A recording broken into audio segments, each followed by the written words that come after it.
함께 예배를 드리게 되었습니다. 주님의 이름으로 환영합니다.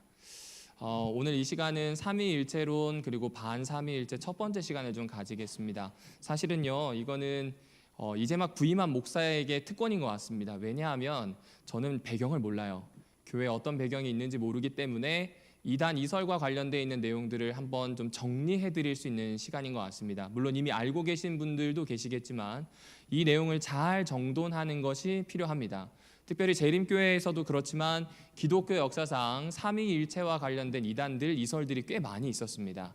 그래서 제가 두 번의 시간을 준비를 했는데 한 번은 삼위일체에 대한 이야기로, 그리고 다음 시간에는 재림교회에서 일어났었던 반삼위일체에 대한 내용으로 함께 얘기를 해보려고 합니다. 자, 먼저 첫 번째 질문입니다. 어떻게 셋이 하나일 수 있을까요? 또 하나가 셋일 수 있을까요? 제가 이 삼위일체에 대한 이야기를 제일 처음 들었을 때가 언제냐면요, 초등학교 5학년 때입니다. 초등학교 5학년 때 침례 공부할 때 저를 가르치셨던 영남 앞에 김동열 목사님께 들었는데 기억이 하나도 안 나요.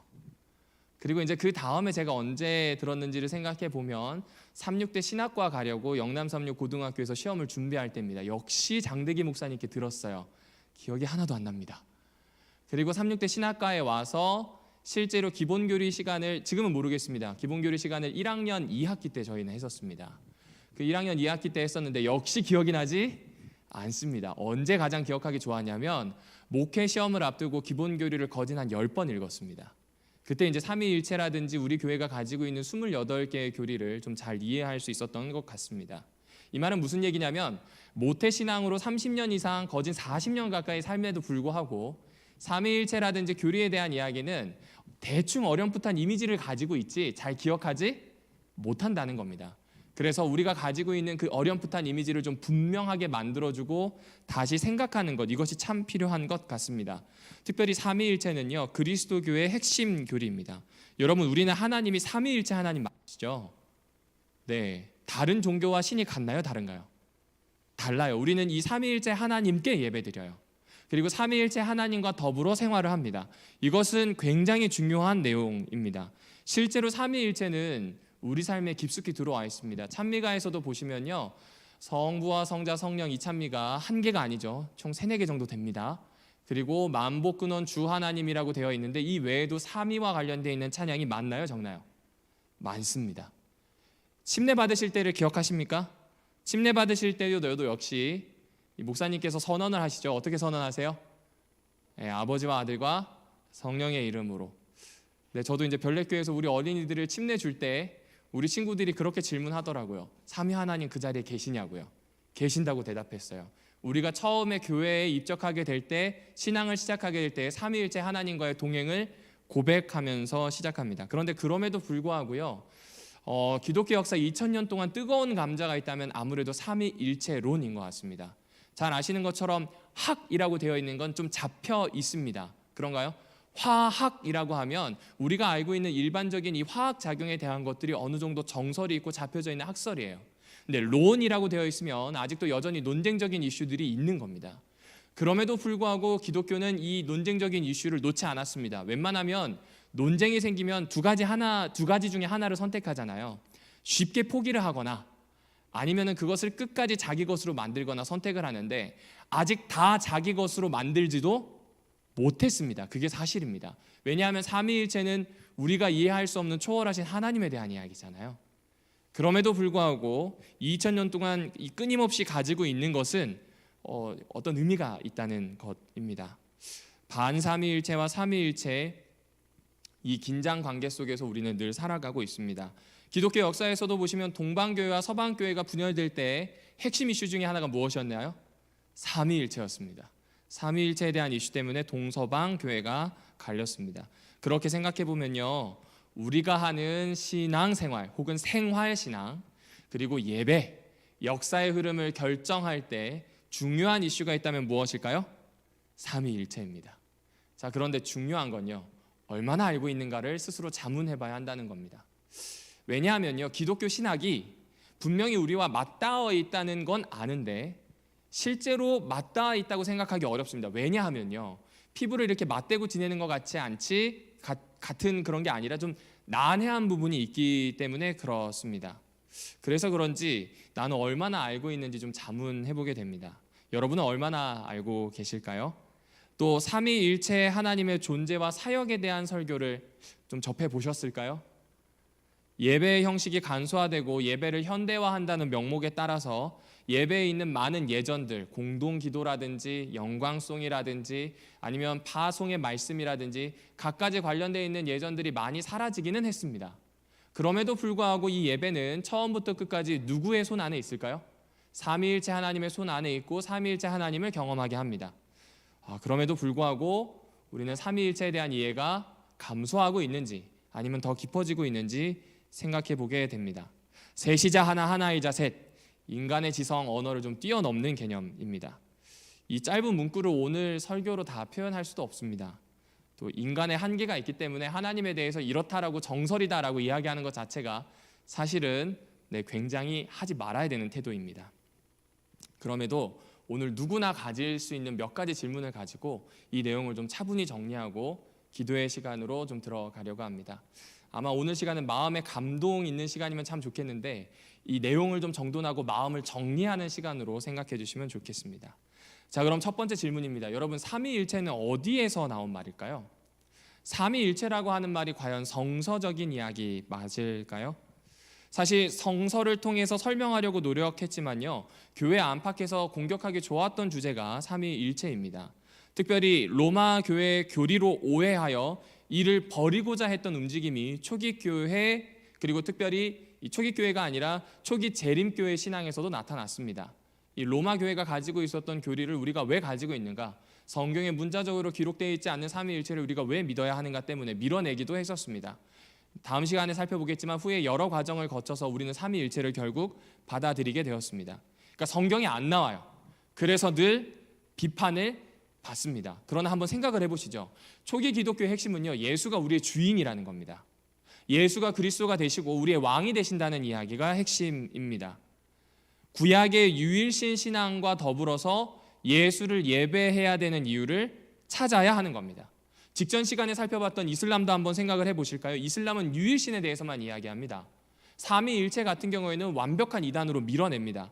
그런데 그 이슬람이 점점 교회를 위협할 만큼 커지게 됩니다. 그러다 보니 우리가 믿고 있는 하나님이 정말 삼위일체고 그것이 어떤 의미인지를 명백하게 정리해야 하는 큰 도전이 교회 앞에 생기게 되었습니다. 특별히 삼위일체에 대해서 이야기를 할 때 역사를 공부하신 분들은 그리스 철학에서 왔다는 걸 이야기하세요. 그리스 철학자 중에 오리게네스를 가르쳤던 이 사커스라는 철학자가 있습니다. 이 사람이 이야기했던 내용은 이 플라톤이 이야기했던 것을 좀 이어가는데 그 내용이 뭔가 일자와 정신과 영혼이 있다는 겁니다. 일자는 모든 것의 근원이고요. 그리고 정신은 그것을 발현하는, 쉽게 얘기하면 나타나는 모습입니다. 영혼은 이것이 한 사람 한 사람 각 사람에게 적용될 수 있는 정신에 대한 이야기를 해주고 있어요. 삼위일체의 성부, 성자, 성령 하나님과 비슷한 개념입니다.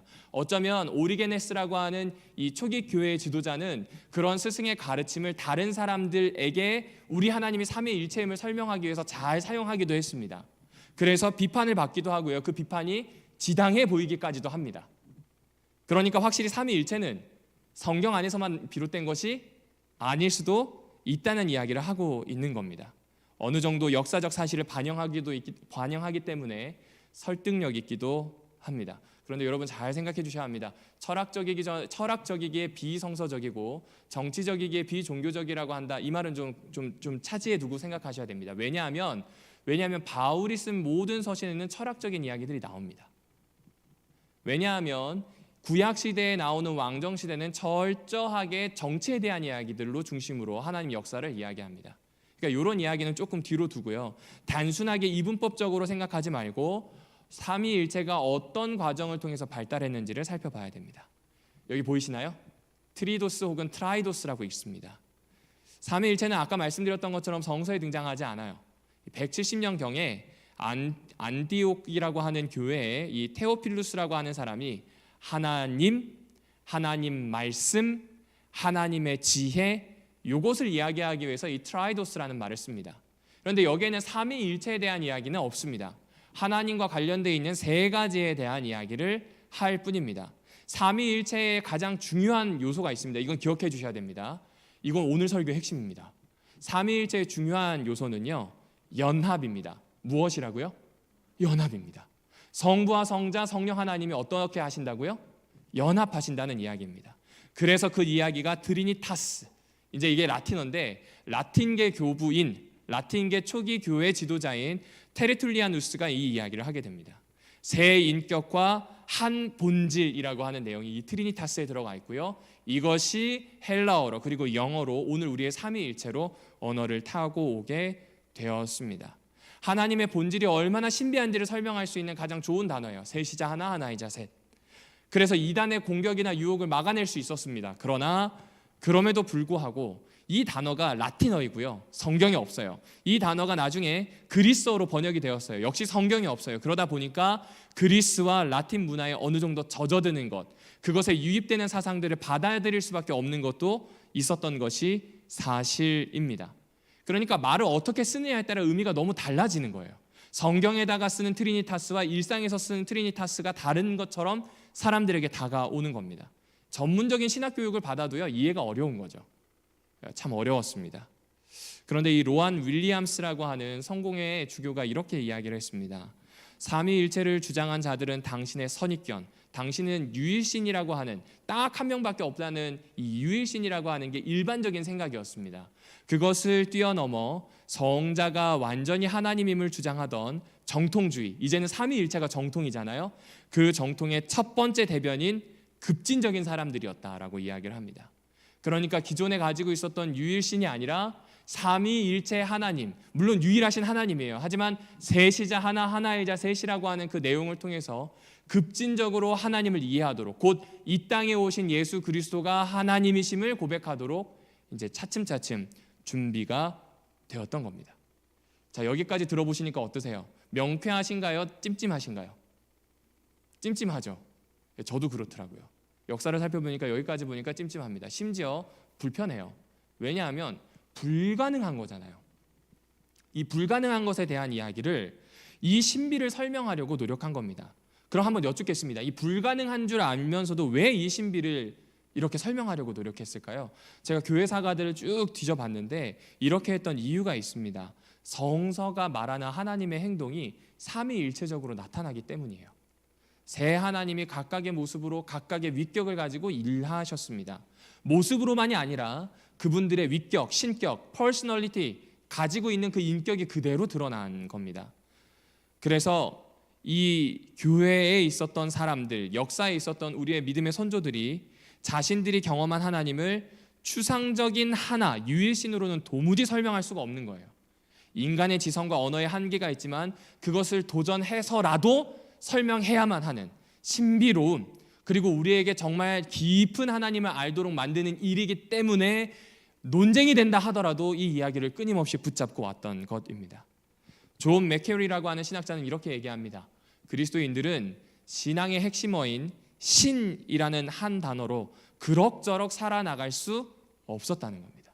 여기서 그리스도인이라는 바로 초기 교회에 있는 사람들을 뜻합니다. 점점 하나님에 대한 경험이 커지는 사람들, 예수를 주로 고백하고 삼위일체 신앙에 대한 신비를 알아가던 사람들입니다. 이 유일하신 참 하나님 하나 안에다가 하나님을 구겨 넣어서 이해하기에는 한계가 있었던 겁니다. 신성에 대한 더욱 풍성하고 풍부한 경험은 더욱 복잡한 상징과 표현을 요구했다. 그러니까 점점 하나님을 알아가게 되면서 불가능함에도 불구하고 우리가 이해할 수 있을 만큼의 하나님을 표현했었고 전해야 했기 때문에 삼위일체라는 단어를 붙들고 고민할 수밖에 없었다는 겁니다. 자, 그러면 삼위일체의 기본적인 논리는 어디서 시작이 되었을까요? 하나님의 계시에 인간의 이성이 순종으로 반응하면서 수백 년 동안 기초적인 모습을 갖춘 게 바로 삼위일체 교리입니다. 근데 여러분 한번 생각해 주십시오. 만약 인간의 지성과 인간의 필요가 교리를 만드는 핵심 동력이라고 생각해 봅시다. 우리의 지성이라든지 우리의 필요 말입니다. 그러면 셋이자 하나이고 하나이자 셋이라는, 도대체 인간 이성으로도 합리적이지가 않고 우리가 봤을 때 전혀 이런 건 논쟁거리가 되기 때문에 필요하지도 않잖아요. 이런 걸 붙잡을 필요가 있을까요? 없을까요? 없습니다. 어쩌면 신앙을 통해서 겸손하게 자신이 가진 이성이, 내가 가지고 있는 익숙한 논리가 여기에 귀를 기울이는 것이 아니라 점점 하나님이 하시는 말씀에 들어가기 위하여서 이 삼위일체에 대한 것을 고민하였는지 모르겠습니다. 로저 올슨이라고 하는 역사신학자는 이렇게 이야기합니다. 구원 자체의 역사에 뿌리를 둔 성서의 증언이 없었다면 교회는 그 역사를 더해가면서 하나님의 삼위일체적 모델을 전개할 동기, 필요 혹은 욕구를 갖지 못했을 것이다 라고 이야기합니다. 좀 어려운 말입니다. 쉽게 말하면요, 성경이 말하고 있는 구원에는 반드시 무엇이 포함되어 있어요? 삼위일체가 포함되어 있다는 이야기입니다. 성경이 삼위일체의 근원이자 뿌리라고 이야기합니다. 비록 그 글자가 기록되어 있지 않지만 오랫동안 연구해 보니, 오랫동안 읽어보니 그렇더라라고 하는 것을 이 사람이 고백해 준 겁니다. 다시 말하지만 그럼에도 불구하고 삼위일체란 말은 안 나옵니다. 그런데 어떻게 성소로부터 삼위일체라는 이 말이 시작이 되었을까요? 여러분 창세기 1장에 보시면요, 하나님이 이르시되 우리 형상을 따라 우리라는 말을 쓰십니다. 이 히브리어는 단수가 있고 쌍수가 있고 복수가 있대요. 단수는 하나고요, 쌍수는 짝입니다. 2개예요. 그 다음에 복수는 셋 이상입니다. 근데 여기 우리는 복수입니다. 둘이에요, 셋 이상이에요. 셋 이상에 대한 개념을 이야기해주고 있다는 겁니다. 그런데 여기에서 삼위일체를 얘기하기엔 다소 무리가 있어요. 여기에 성부, 성자, 성령 하나님에 대한 언급이 문자적으로 있나요, 없나요? 없습니다. 근데 그럼에도 불구하고 구약에는 이런 이야기들이 나오죠. 창세기 3장 22절, 주 하나님이 말씀하셨다. 보아라, 이 사람이 우리 가운데 하나처럼 선과 악을 알게 되었다라는 이야기를 합니다. 이사야서 63장 10절을 보실까요? 그들이 반역하여 주의 성령을 근심하게 하였으므로, 하나님에 대한 전체 기록이 나오지 않지만 우리라고 하는 기록과 그 우리 중에 성령이 계셨다는 것과 여호와가 계셨다고 하는 이야기를 통해서 적어도 하나님이 가지고 계신 위격에 대한 그림자들을 봅니다. 다시 말씀드리지만 구약에 있는 성경 저자들은요, 삼위일체를 주장하려고 이걸 쓴 거 아니에요. 우리가 느끼는 하나님, 내가 지금 성경을 적기 위해 경험한 하나님을 적다 보니 그분이 영이심을, 그분이 아버지이심을, 그분이 우리 가운데 계신 아들이심을 고백할 수 있는 암시가 들어있게 되었습니다. 하지만 신약은 달랐습니다. 신약은 아버지와 아들과 성령에 대한 고백을 합니다. 여러분이 잘 아시는 것처럼 마태복음 3장 16절 17절을 보시게 되면 예수님의 침례 장면이 나옵니다. 예수께서 침례를 받으시고 곧 물에서 올라오실새 하늘이 열리고 하나님의 성령이 무엇처럼 내렸어요? 비둘기같이 내립니다. 그리고 목소리가 있어서 이는 내 사랑하는 아들, 삼위의 하나님이 다 등장하는 모습이 보입니다. 마태복음 끝장에선 이렇게 이야기합니다. 그러므로 너희는 가서 모든 민족으로 제자를 삼아 아버지와 아들과 성령의 이름으로 침례를 주라고 표현합니다. 그리고 고린도후서 13장 13절에 보게 되면 주 예수 그리스도의 은혜와 아버지의 사랑과 그리고 성령의 함께하심이 있기를 구하는 기도의 이야기가 나옵니다. 여러분, 구약은 암묵적인 삼위일체에 대해서 이야기하고 있습니다. 하지만 신약은 직접적으로 삼위일체 하나님에 대해서 어느 정도 우리에게 정보를 줍니다. 물론 삼위일체라는 말은 쓸까요, 안 쓸까요? 안 씁니다. 성부, 성자, 성령, 이것이 다입니다. 그래서 이 내용에 대해서 핵심 뼈대를 그냥 3가지로 정리해 볼 수 있습니다. 이건 잘 기억해 주셔야 됩니다. 첫 번째, 하나님은 1위인가요? 3위인가요? 3위입니다. 이건 등수가 아닙니다. 세 위치, 세 동등한 위치를 가지고 계신 분이심을 기억해 주셔야 됩니다. 이거 흔들리시면 안 됩니다. 우리가 이미 살펴봤던 것처럼 아버지와 아들과 성령이라고 하는 이 세 분은 세 분 다 똑같은, 우리로 치자면 인격을 가지고 계세요. 동일하게 서로를 존중하시고 사랑하신다는 이야기가 나옵니다. 두 번째입니다. 하나님은 그냥 하나님이세요? 온전하신 하나님이세요? 이 중요합니다. 왜 온전하신 하나님이 중요하냐면 아들이 아버지에게서 태어났다는 이단이 굉장히 많이 등장했습니다. 그런데 아들은 아버지에게서 태어난 것이 아니라 그분들이 가지고 있는 위치와 기능을 설명합니다. 이건 모두와는 좀 다릅니다. 양태와는 다릅니다. 그분들이 가지고 있는 각각의 이 캐릭터, 특징이 어떻게 나타나는지에 대한 겁니다.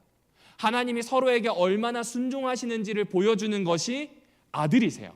아들이 아버지의 말씀을 처음부터 끝까지 순종하듯 서로가 서로에게 그렇게 복종하고 순종하는 모습을 드러내주고 있는 겁니다. 세 번째입니다. 하나님은 몇 분이시라고요? 위치는 3개, 위격은 세 개일지 몰라도 한 분이세요. 이것이 바로 삼위일체에 대한 세 가지 명제, 핵심 뼈대입니다. 자, 근데 여기서 중요한 개념이 있습니다. 무엇이냐면요, 인간의 지성 그 수준에 맞게 설명하려는 시도가 많았을까요, 적었을까요? 엄청 많았죠. 저도 어렸을 때 뭐 밤송이로도 설명을 들어본 적이 있고요, 삼겹줄로도 설명을 들어본 적이 있습니다. 그런데 그러다 보면요, 우리 이해로 끌어내리지 그 신비 안으로 들어가지 못한다는 게 핵심입니다. 다시 말씀드릴게요. 굉장히 중요한 부분입니다. 삼위일체라고 하는 이 반삼위일체적 이단에 빠지는 경우는요, 우리가 이해하기 위해서 삼위를 끌어내리기 때문에 문제입니다. 하나님께서 계획하신 삶의 핵심은 우리가 그분에게 끌려 올라가는 거예요. 그분의 신비 속으로 들어가는 겁니다. 그런데 자꾸 우리가 이해할 수 있는 것으로 끌어내리기 때문에 반삼위일체적 이단이 생겼던 겁니다. 자, 그러면 어떻게 하면 삼위일체론을 잘못 이해하게 되는가? 이것에 대한 이야기를 좀 살펴봐야 되겠죠. 두 가지가 있는데, 양쪽에 극단이 있는데, 하나는 세 명의 신이다, 삼신론입니다. 그리고 다른 하나는 양태론이다, 곧 모습을 바꿀 뿐이다. 이 두 가지 이야기입니다. 먼저 양태론을 한번 보실까요?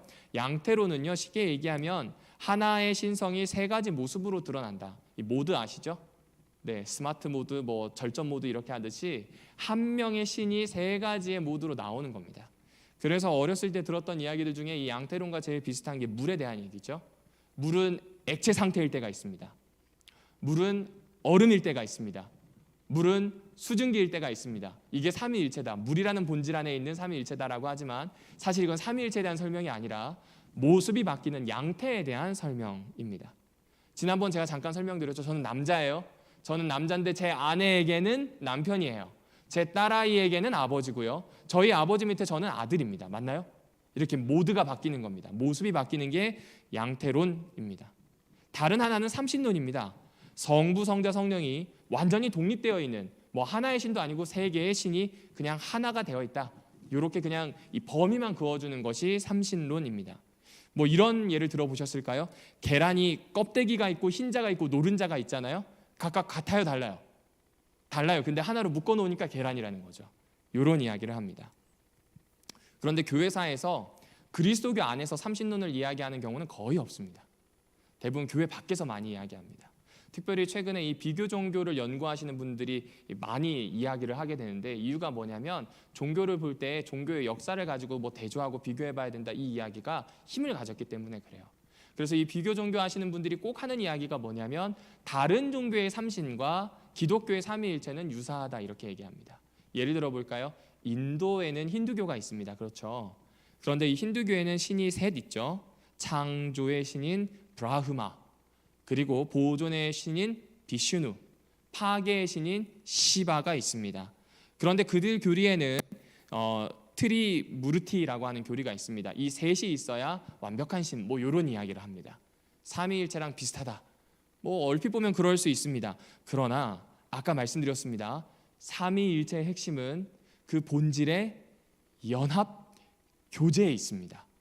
이 삼신은 교제가 없어요. 하지만 삼위일체 하나님의 연합과 교제 안에서 우리는 얼마나 깊은 신비를 발견할 수 있는지 아마 상상도 하지 못하실 겁니다. 잠시 후에 조금 더 좀 말씀드리도록 하겠습니다. 그리고 하나 더 있죠. 양자설입니다.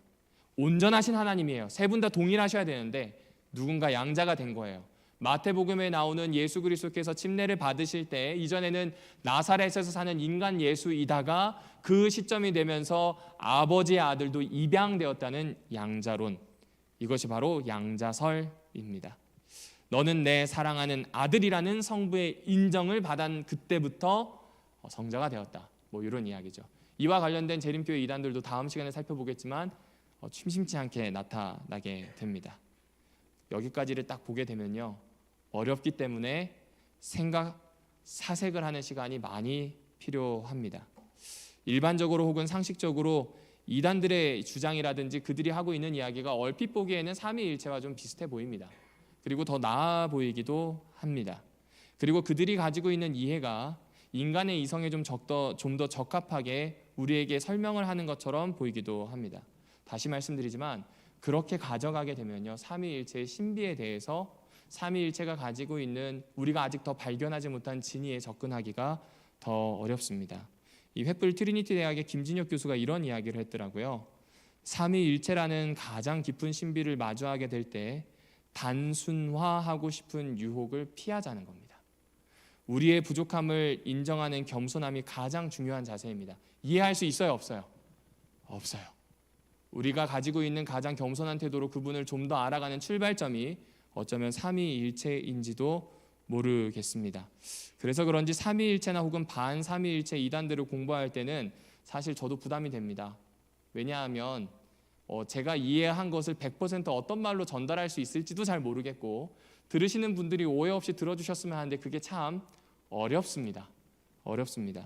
그럼 그렇다고 무턱대고 암기하듯이 하나이자 셋이자 하나 이걸로 끝내야 할까요? 글쎄요, 또 그건 아닌 것 같습니다. 아니면 삼신론과 양태론 이 사이 어딘가에 내가 그냥 방향을 잡으면 그게 삼위일체일까요? 글쎄요, 그것도 잘 모르겠습니다. 참 난해합니다. 과연 삼위일체를 인간의 이성으로 알 수 있을까 생각해 보면 참 고민이 많습니다. 그러면 이제 우리가 가지고 있는 이성에 대해서 좀 고민해 보겠습니다. 여러분, 우리가 가지고 있는 지식은요, 오감에 많이 의존을 한대요. 무엇에 많이 의존한다고요? 오감에 많이 의존한대요. 보기에는 지식이라고 하니까 이성을 많이 쓰는 것 같지만 결국 지식은 오감을 통한 경험에 크게 의존하게 됩니다. 사과, 호랑이, 이순신 장군, 여기에 대해서 어느 정도 지식을 가지고 계신가요? 네, 가지고 계실 겁니다. 사과는 실제로 맛을 보고 볼 수 있습니다. 호랑이는 다가가진 못해요. 만지는 건 참 어렵습니다. 죽을 수 있으니까요. 하지만 눈으로 보고 그들의 움직임이 어떤지는 알 수 있습니다. 이 경험이 사과와 호랑이에 대한 지식을 만들어가는 중요한 재료가 됩니다. 이순신 장군의 경우는 어떤가요? 우리가 실제로 만나지 못했지만 영화나 책이라든지 그림을 통해서 만나게 됩니다. 그래서 그에 대한 어느 정도 이미지가 되어 있죠. 한산섬 달밝은 밤이라고 되어 있는 시, 그리고 이 칼에 새겨져 있는 글귀, 긴 칼이라고 이야기하는 건 늘 활을 들고 다녔던 이순신 장군의 모습이 어느 정도 우리에게 남아 있습니다. 그리고 그 이미지와 결합해서 연구하거나 꼼꼼하게 생각하면서 계속 지식을 수정하거나 확대해 나갈 수 있습니다. 다시 말씀드리면 지식은 오감에 많이 의존하게 됩니다. 벌코프가 이렇게 이야기하더라고요. 삼위일체는 신비입니다. 인간은 그것을 이해할 수 없고 이해하게 만들 수도 없다고 말합니다. 삼위일체의 관계나 드러나는 방식은 어느 정도 이해할 수 있지만 그 본질은 이해할 수 없다는 겁니다. 근데 중요한 게 있습니다.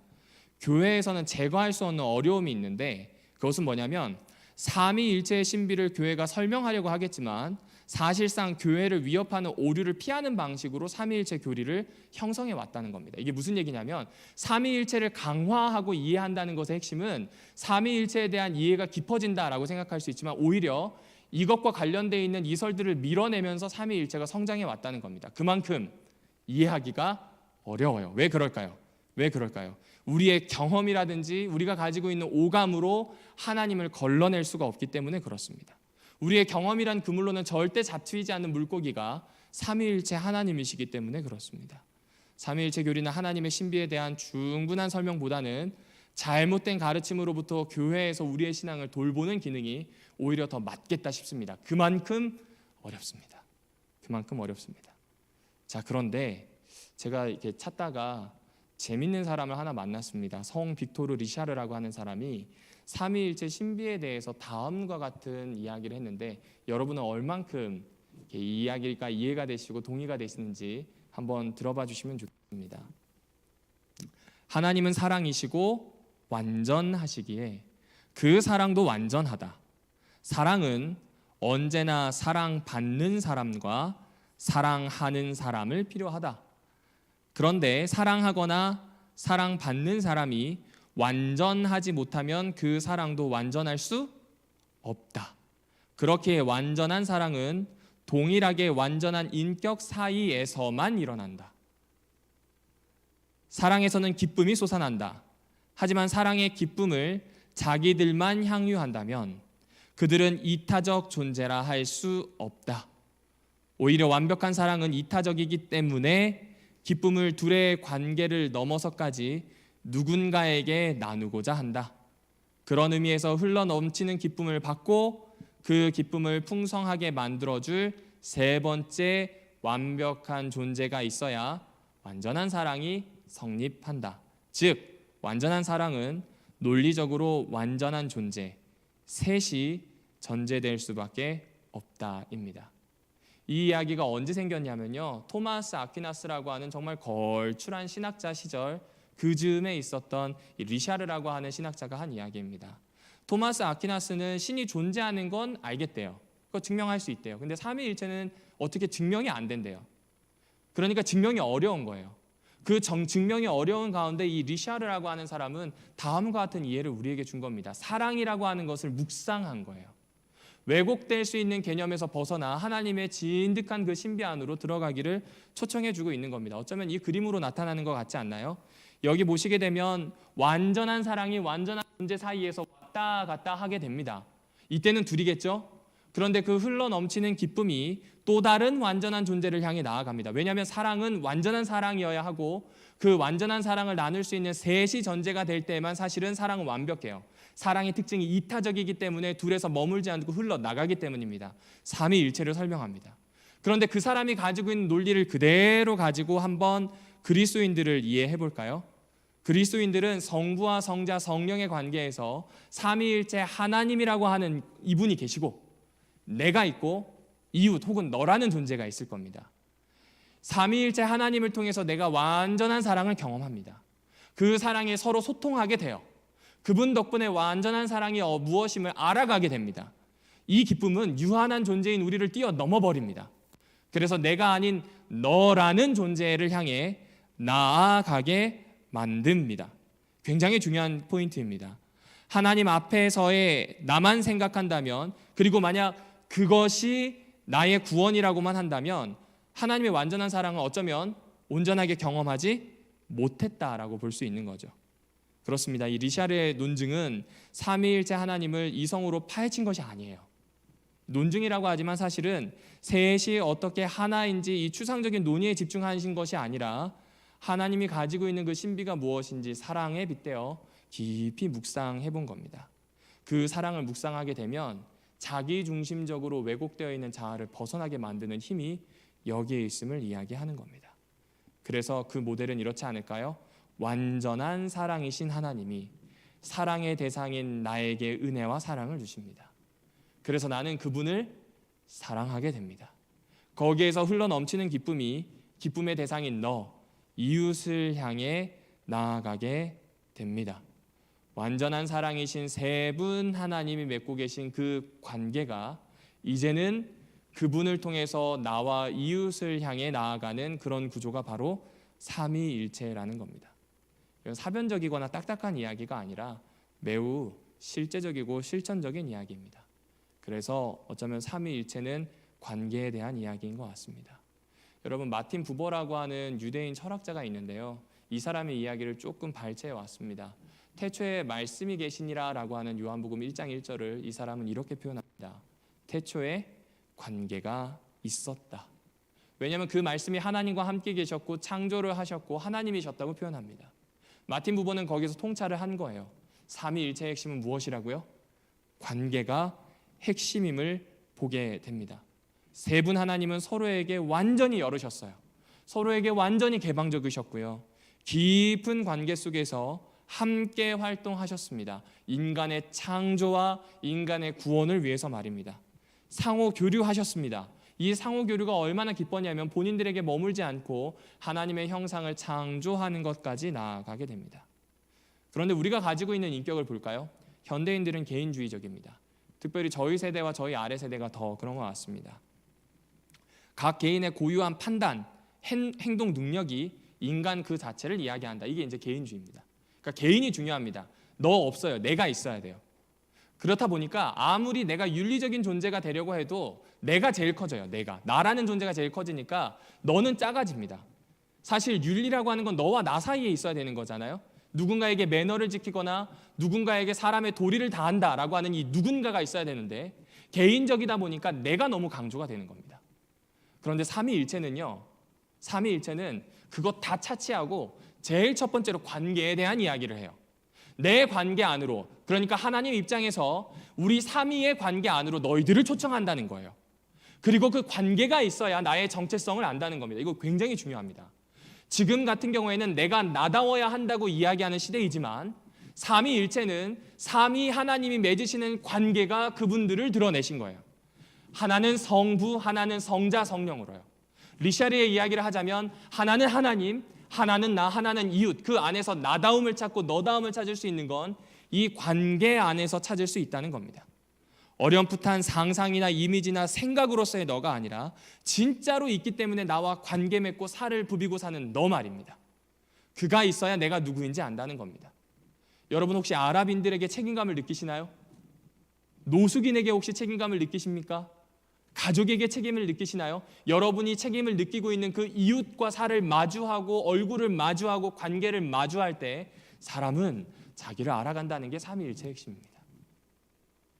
그렇다면 이런 삼위일체가 나랑 무슨 상관이 있을까요? 물론 기본 교리에 나오는 것처럼 성부, 성자에 대한 이야기 하나하나 다 풀어갈 수도 있겠습니다.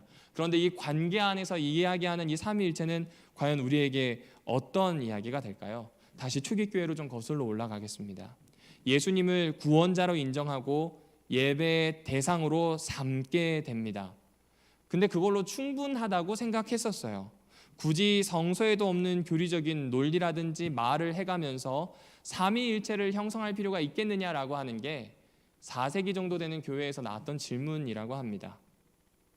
그런데 예수가 하나님이 아니라면 그분을 구원자, 곧 하나님으로 부르는 건 신성을 모독하는 겁니다. 그가 만약 삼위일체 하나님이 아니신데 예배의 대상으로 삼는 거라면 예수를 우상으로 삼아 숭배하는 겁니다. 인간 예수가 완전한 하나님이고 인간 예수께서 보내신 성령도 완전한 하나님이심을 설명하는 것, 이것이 삼위일체의 발전이 되었던 겁니다. 왜 이게 중요할까요? 로마서 8장에 보면 이런 이야기가 나옵니다. 기도에 대한 이야기가 나와요. 그 기도에 대한 이야기에서 우리가 기도할 바를 알지 못하지만 성령께서는 우리를 위해서 기도하시는 인격적인 분으로 소개합니다. 너희는 다시 무서워하는 종의 영을 받지 않고 양자의 영을 받았으므로 그 기도하도록 만드시는 성령 하나님 때문에 우리 성부를 뭐라고 부를 수 있게 된 거예요? 아버지로 부를 수 있게 되었다는 거예요. 관계가 새로워진 거예요. 그리고 하나님이 미리 하신 자들을 또한 그 아들의 형상을 본받게 하기 위해서 미리 정하셨다는 이야기로 연결되게 됩니다. 그러니까 성령께서 우리를 위해 하시는 구원의 사업은요, 기도와 밀접히 연결되어 있는데 성령 덕분에 우리는 성부 하나님을 우리의 불완전한 기도마저도 들어주시는 아버지로 인식할 수 있게 된 거예요.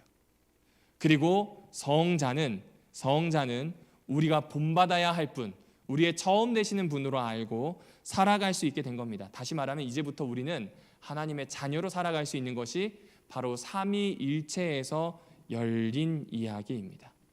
기도가 불완전해도 성령의 강구로 우리는 삼위일체 하나님의 사랑의 관계 속으로 들어가게 된다는 겁니다. 성령이 우리 안에서 우리를 위해 기도하십니다. 성부 하나님을 창조주나 심판자가 아니라 아버지로 경험하도록 만드는 일을 성령께서 우리 안에서 하신다는 겁니다. 그리고 결국 성자의 영광, 곧 그분의 자녀가 되는 영광을 우리에게 나누어 주신다, 이 이야기를 해주고 있습니다. 단순한 피조물이나 죄인에게 걸맞는 대우나 관심을 받는 것이 아니라 성부가 성자를 사랑하는 그 사랑의 대상으로 우리가 변모하게 되는 것을 여기에서 소개해주고 있습니다. 인간은 자신이 하나님께서 하나님을 사랑하시는 그 사랑을 받는 존재라는 걸 깨닫지 못하는 한 자기가 누구인지 모르고 사는 셈입니다. 더 쉽게 말씀드릴까요? 삼위일체 하나님이 없으면 내가 어떻게 사랑받는지를 모른다는 거예요. 삼위일체 하나님이 계시지 않으면 그 하나님의 관계 안에서 나오는 사랑이 나에게 어떻게 미쳐지는지, 나에게 어떤 영향을 끼치는지를 알 수 없다는 겁니다. 믿음으로 말미암는 의도 쉽게 이해할 수 있을 것 같습니다. 인간의 자격이나 노력, 조건이 아니라 부어주시는 하나님의 은혜를 받아들이는 그 믿음에 대한 이야기 말입니다. 성부와 성자와 성령의 활동 속에서 죽을 운명을 가진 한 사람이 하나님의 영원한 생명으로 곧 그분의 자녀가 되는 것은 삼위일체 하나님을 이해할 때 일어나는 일입니다. 그런 의미로 보자면 입양과 칭의는 참 비슷한 부분을 가지고 있는 것 같습니다.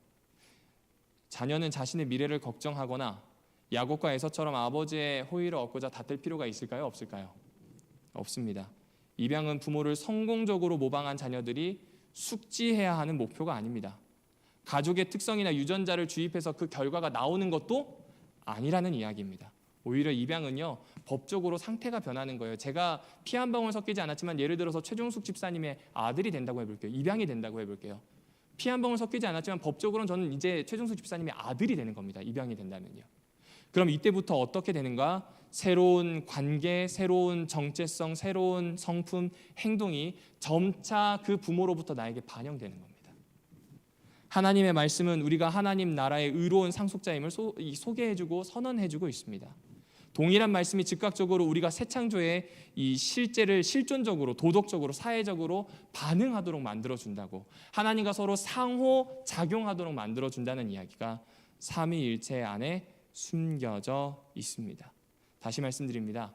언어나 논리나 이론으로도 볼 수 있어요. 하지만 그것을 넘어섭니다. 매우 실천적인 이야기입니다. 지난 시간에 잠시 읽어드렸던 것처럼 하나가 셋과 같다거나 셋이 하나와 같다는 식의 숫자 노름이 삼위일체를 이해하는 것 아닙니다. 삼위일체는 산수와 전혀 상관이 없습니다. 삼위일체는 성부, 성자, 성령으로 스스로를 우리에게 나타내 주시는 하나님에 대해서 생각하고 그 삼위일체 하나님께 내 관계로 그분이 나에게 주시는 은혜와 사랑에 반응하는 것으로 넘치는 기쁨으로 또 다른 대상을 찾는 것으로 반응하는 그 방식을 배우는 것, 이것이 삼위일체가 가지고 있는 내용의 핵심입니다. 그렇습니다. 여기까지 해도 이 말로도 다 설명이 되나요? 안 되나요? 안 돼요. 부족한가요? 충분한가요? 부족해요. 출발점으로 삼아 주십시오. 삼위일체를 통해 더 깊은 하나님과의 관계로 들어갈 수 있으면 좋겠습니다. 다음 주 미리 보기를 먼저 소개해 드릴게요. 최근 재림교회 내에서 한 10여 년 전부터 나왔던 내용들인데 그 전에도 사실 있기는 했었습니다.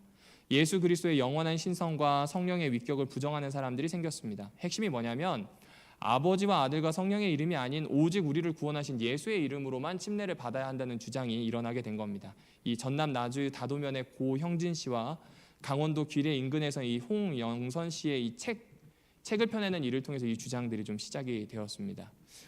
지금 호남합회를 통해서 전화해 보니까 이게 어느 정도 마무리가 되었고 또 교회가 회복되는 과정을 어느 정도 거친 것 같습니다. 그러나 2013년 2월까지만 하더라도 한 교회에서는 목회자가 이 반삼위일체 교리에 대해서 가르치게 될 만큼 굉장히 이슈가 뜨거웠었고, 이거는 사실 매번 재림교회 안에서 반복되어 왔던 이설에 대한 이야기입니다. 이것은 한국에만 있었던 게 아닙니다. 1995년 이 네덜란드 이 위트레흐트 대총회에서도 프레드 알라벡이라고 하는 사람이 삼위일체를 부정하는 책자를 돌렸어요. 그리고 그 움직임이 점점 커지다가 5년 후에 열린 대총회에서는 보다 강력한 삼위일체 운동으로 좀 번지게 되었다고 합니다. 그러니까 이 반삼위일체라고 하는 것은 우리가 지금까지 들었던 것에 대한 이해를 충분히 하지 못한, 그리고 더 경험하지 못한, 어쩌면 그것을 해결하기 위해서 너무 많이 고민하고 또 아파했을 그런 일이 아니었을까라는 짐작도 해보게 됩니다. 그래서 그들이 하고 있는 주장을 요약해보면 위와 같은데 다음 주에 하나씩 살펴보겠습니다. 삼위일체는 성경에 없으니까 성서적이지 않다. 예언의 신과의 가르침과도 전혀 상관이 없다. 엘렌 화이트 사후에 나타난 교리다. 받아들인 이유는 이단의 굴레를 벗어나기 위해서, 왜냐하면 로마 가톨릭이나 개신교나 다 삼위일체를 받아들이는 이 로마 교회의 교리니까 이것을 받아들여야 우리도 이단에서 벗어나기 위해서 받아들인 것이다. 그리고 밑에 보게 되면 예수는 영원한 시간 어느 시점에 하나님으로부터 출생했다. 성령은 아버지 아들의 영 힘이기 때문에 개성이 없다. 이런 이야기들로 정돈을 하고 있습니다. 그 이야기들을 좀 이렇게 재림교회 역사와 빗대어서 차분히 좀 살펴보도록 하겠습니다. 모쪼록 다시 한번 강조드립니다. 삼위일체는 하나님과 하나님 사이의 관계, 그 삼위 하나님 사이의 관계와 그 삼위 하나님과 관계를 맺는 나와 이웃에 대한 이야기, 그 안에서 더 깊은 하나님을 경험할 수 있는 신비에 대한 이야기임을 기억해 주시면 좋겠습니다. 다른 거 다 잊으셔도 좋습니다. 그걸 기억해 주시고 그 하나님을 더 깊이 알아가는, 그 하나님과 더 깊이 동행하는 매일매일의 삶이 되기를 주님의 이름으로 축원합니다. 함께 잠시 기도하겠습니다.